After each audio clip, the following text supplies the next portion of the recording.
Hello, welcome to Botanical Living with Kim.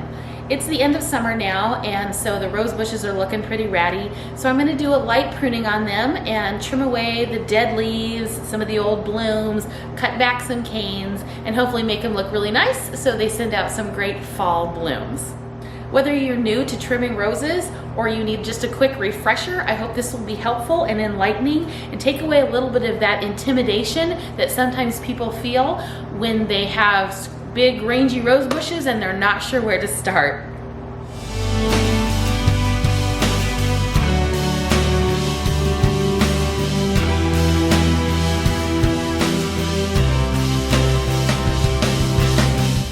Thank you for joining me at Botanical Living with Kim.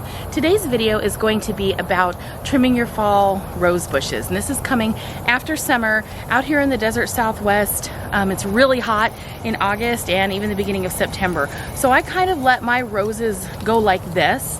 And you can see there's like just old wood on them. There's old blossoms. And the reason I let it go this long is because if you trim them too early, start cutting them back too early, they lose a lot of moisture in the summer. And our summer was very dry this year, so I didn't want to trim them too early. So now that we're into cooler weather, it is dropping down into the 60s at night and hopefully not hitting the hundreds anymore during the day, it's time to do some trimming. So in this video, I'm going to talk to you a little bit about how to deadhead, and we deadhead to encourage new growth.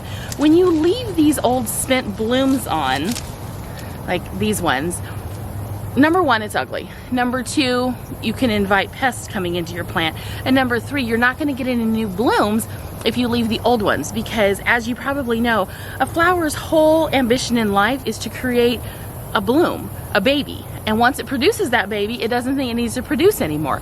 So we deadhead to encourage repeat blooming. So this time of year, here in Arizona, especially down here in the Phoenix area, we are going to get a beautiful flush of fall blooms, and they'll bloom all the way into the winter.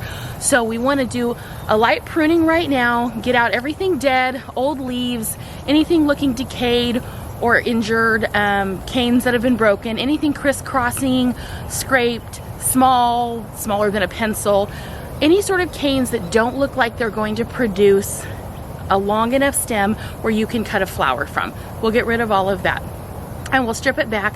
We're always looking for buds, and those are outward facing buds, so we can encourage the tree to grow in a shape we want it to grow. If you cut to an inward facing bud, it's going to grow a cane wherever that bud is. So we want to pay attention to where the buds are along the canes and always cut them so that the outer facing bud is what's left exposed. Let's see, what else do I need to tell you about this? I'm going to discuss briefly the types of clippers and gloves that are handy to have to minimize injury, and you really want sharp clippers, so we'll talk about those a little bit. And I'm just going to show you how to actually do some cutting. So stay tuned. When we're trimming our roses, we always want to trim to an outward facing bud. So there's one right here. But actually the direction I want this rose to go is more this way. So there's a little bud right here as well.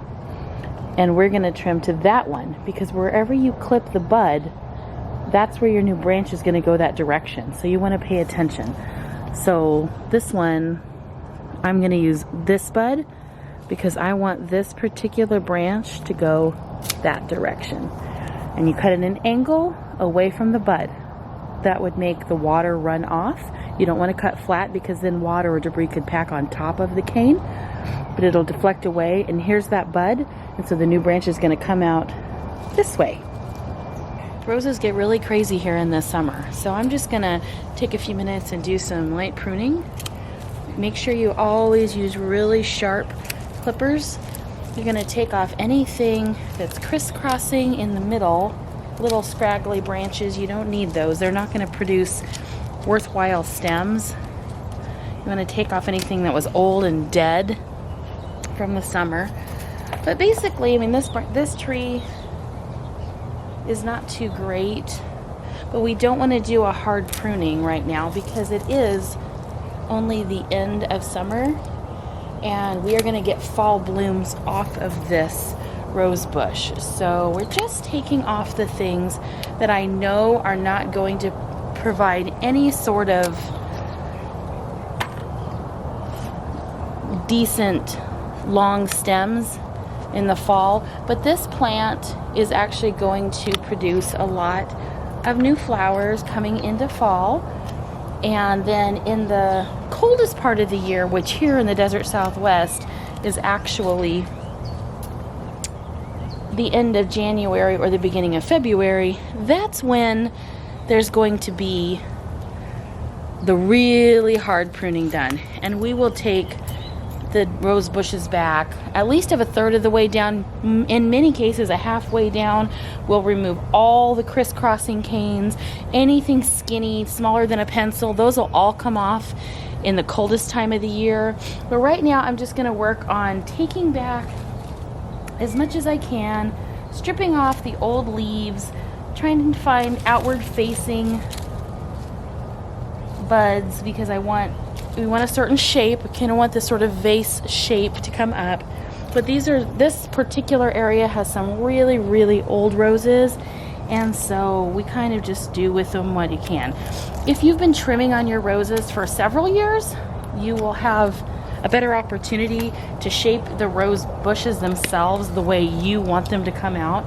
But when you're coming in, especially if you're trimming for somebody else and they haven't been trimming them properly for years, and now you're stuck with trying to figure out how to salvage the rose bush, it can be a little challenging. So again, I'm just coming in, making my cuts,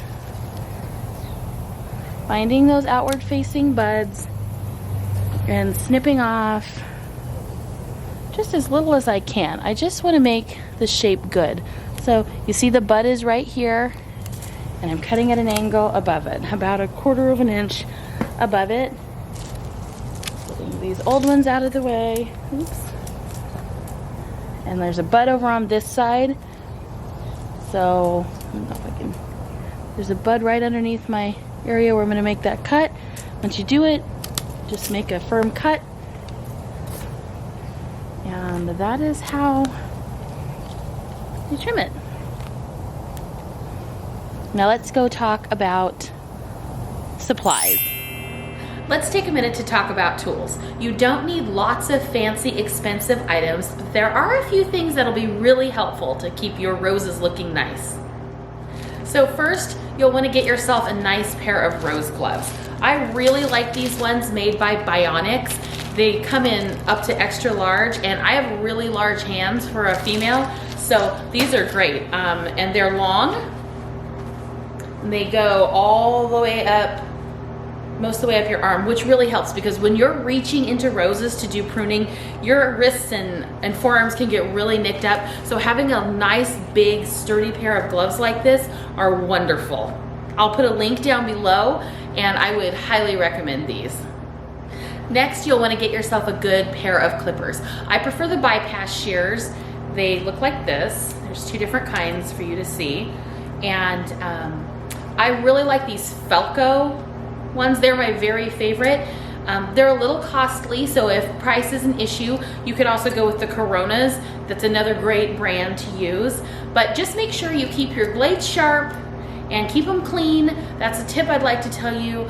You want to make sure you're cleaning your tools in between trimming because you don't want to transfer disease from one plant to another. So I'll do an entire area of roses, but then I also try to clean my clippers with a warm soapy water solution and spray something like Lysol as well. I'll put information about both of these types of bypass pruners down in the description in case you're interested in purchasing either of the brands that I like to use. In addition to handheld clippers, you may want to pick up a pair of long-handled clippers like this. Loppers actually is what these are called. This particular one is made by Corona, and these are like 33 inches long, which is great for getting really far into bushes if you can't reach them well. And then also I picked up a pair of ratcheting loppers a few years ago, and these actually work really well too. These are a lot less expensive than the Corona ones. I think I got these actually at Home Depot, but they've worked really well. These are made by Fisker. These are made by Corona. And they're both really handy to have in case you need to trim any old dead wood out of your trees and rose bushes, or in case there's any really thick branches. Much easier to clip with these. So I'll put links down below for both of these as well. If you haven't already done so, now is a great time to get your roses on a feeding schedule. You want to feed during the growing times of the year. So I really like the David Austin brand of rose food, and I'll put a link to that below as well. But this food, you use very little amount of it, but it's wonderful and it helps produce beautiful roses. So thanks again for watching. I hope you learned some things. I hope you're ready to go out and tackle your own rose bushes now. If you have any questions for me about this, go ahead and list them down in the comments. I will be happy to answer any questions I can. Please, if you haven't already done so, click the subscribe button and also give me a like, thumbs up, and feel free, oops, I'm gonna knock these off. Feel free to share my videos. Go ahead, you can link them on your Facebook or just tell your friends and family about them. I would love to let the channel grow. So sharing is caring. The more you spread it, the faster this channel will grow, and I'll really appreciate it. I will be doing another rose pruning video in the cold time of the year, in the winter time, with the really hard pruning. I look forward to receiving any feedback that you would like to give me. Thanks again for joining me, and I want to wish you health, happiness, and a beautiful day. Take care. Bye-bye.